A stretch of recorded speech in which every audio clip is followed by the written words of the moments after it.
अमित हा शहरातील कॉलेजचा विद्यार्थी सुट्टीत त्याच्या गावी आला तेव्हा त्याची आई म्हणाली, माझी मैत्रीण चंदा आली होती. ती आणि तिची मुलगी रंभा तुला खूप मिस करत होती. तिने सांगितले आहे की तू गावी आल्यावर तिला भेटायला तिच्या गावी या, कारण रंभा आता तुझ्याकडेच राहून तिचा अभ्यास करणार आहे. हे ऐकून अमित दुसऱ्याच दिवशी तिच्या मैत्रिणीच्या चंदाला भेटण्यासाठी त्याच्या आईच्या गावी गेला होता. अमित तिथे पोहोचला तेव्हा चंदा आणि घरातील सर्व लोक शेतात गेले होते. रंभा घरी एकटीच होती. अमितला पाहून तिला खूप आनंद झाला. रंभा खूप सुंदर होती. तिने शहरात राहून अभ्यास करण्याविषयी सांगितले तेव्हा अमित तिला म्हणाला, तू माझ्यासोबत राहून शहरात शिकलीस तर तुला तिथे शहरातील मुलींसारखे कपडे घालावे लागतील. तिथली चुन्नी उन्नीची फॅशन नाही. अमितने तिची चुन्नी काढली.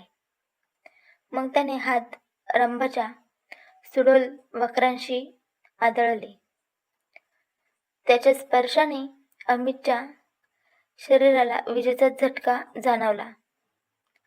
रंभालाही तोच धक्का बसला. ती त्याच्याकडे आश्चर्याने पाहू लागली. तेव्हा अमित तिला म्हणाला, एवढी लांब सलवार सुद्धा चालणार नाही. तिथे शहराच्या मुलींसारखं जगावं लागतं. त्यांच्यासारख्या मुलांशी मैत्री करावी लागते. त्यांच्यासोबत ते सर्व करावे लागेल जे तुम्ही गावातील मुली लग्नानंतर नवऱ्यासोबत करतात. या दुष्टचक्रात अडून तुला हे सगळं जमणार नसेल तर तुझ्या या गावात चौका चौऱ्याचं काम करून आयुष्य घालवशील. तिच्याकडे बघत तो म्हणाला, तू सुंदर आहेस. होय, शहरात अभ्यास करून जीवनाचा आनंद घ्या. यानंतर अमित तिच्या नाजूक अवयवांना पुन्हा पुन्हा स्पर्श करू लागला. हाताच्या स्पर्शाने रंभाच्या अंगात विद्युत प्रवाह आल्यासारखा वाटला. ती उत्तेजित होत होती. रंभाचे आई वडील शेतातून संध्याकाळीच घरी यायचे. त्यामुळे त्यांना कोणी येण्याची भीतीही वाटत नव्हती. असा विचार करत रंभा हळूच त्याला म्हणाली, चल आपण आत मागच्या खोलीत जाऊया. हे ऐकून अमितने तिला आपल्या मिठीत उचलून मागच्या खोलीत नेले. काही वेळातच दोघांनीही जे करायला नको होते ते करून दाखवले. दोघेही तृप्त झाल्यावर रंभाने त्यांना देशी तुपाचा गरम हलवा खाऊ घातला. हलवा खाऊन अमित विश्रांतीसाठी झोपला. त्याला पुन्हा झोपलेले पाहून रंभाच्या मनाला त्याच्यासोबत झोपण्याची इच्छा झाली. ती त्याच्यावर झोपली आणि त्याचे चुंबन घेऊ लागली. मग तो तिला म्हणाला, तुझे हृदय पुन्हा धडधड आहे का? तुमने मुझे प्यार का चस्का जो लगा दिया. रंभा अमितचे कपडे काढताना म्हणाली. यावेळी ते प्रेमाचा खेळ खेळून अल्पावधीतच थकले होते. कारण दोघी प्रेमात पडून इतके थकले होते की त्यांना गाढ झोप येऊ लागली होती. संध्याकाळी रंभाचे आई वडील त्यांच्या शेतातून घरी परतले.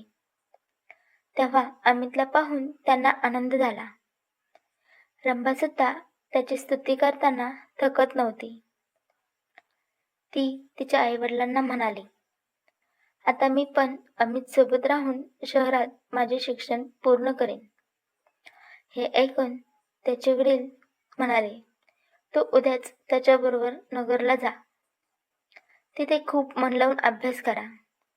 थोडं शिक्षण घेतलं की चांगली नोकरी मिळेल. तुमचे जीवन होईल. मग आपण तिचे लग्न चांगल्या घरात करू. आजकाल चांगल्या घरातील मुलांना शिकलेली सून हवी असते. रंभाची आई म्हणाली. मग अमित म्हणाला, मी रात्रंदिवस अभ्यास करून तिला इतके हुशार बनवीन की मग तिच्यावर सुशिक्षित लोकांची छाया पडेल.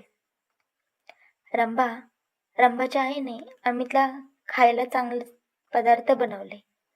रात्रीचे जेवण झाल्यावर बोलत असताना रात्रीचे 10 वाजले.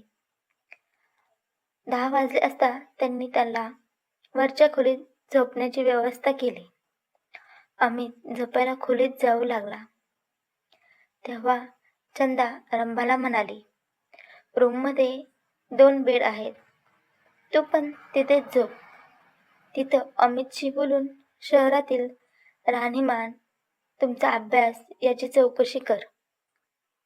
हे ऐकून रंभा हसत म्हणाली, अमित घरी आल्यापासून मी त्याच्याकडून बरीच माहिती घेतली आहे. पूर्वी मी खूप अनाडी होते, पण आता तू मला इतका हुशार बनवला आहेस की मला सर्व काही माहीत आहे की वास्तविक जीवन काय आहे. हे ऐकून चंदा आनंदाने हसली. दोघेही वरच्या खोलीत झोपायला गेले. खोलीत प्रवेश करताच दोघेही एकमेकांवर तुटून पडले. शहरात आल्यानंतर अमितने रंभासाठी नवीन फॅशनचे कपडे खरेदी केले, जे परिधान करून ती एखाद्या फिल्मी नायिकेसारखी फॅशनेबल झाली. अमितने त्याला कॉलेजमध्ये प्रवेशही मिळवून दिला होता.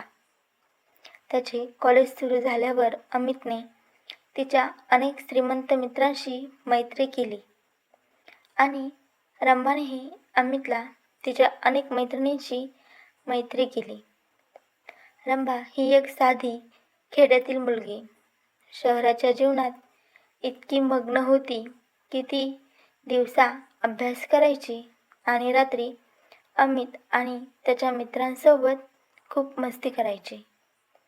रंभा जेव्हा शहरातील इतर मुलींप्रमाणे वेशभूषा करून तिच्या गावी जायची, तेव्हा तिला पाहून सगळेच आश्चर्यचकित व्हायचे. तिला पाहून तिच्या इतर मैत्रिणींनाही तिच्याप्रमाणे शहरात शिक्षण घेण्याचा आग्रह पालकांना धरून शहरात शिकायला सुरुवात केली. आता अमित त्यांच्या गावातील मित्रांसोबत पण मस्ती करायला लागला होता. रंभाप्रमाणेच त्यानेही तिलाही प्रेमाची जाणीव करून दिली होती. कथा आवडल्यास लाईक आणि सबस्क्राईब नक्की करा. थँक्यू.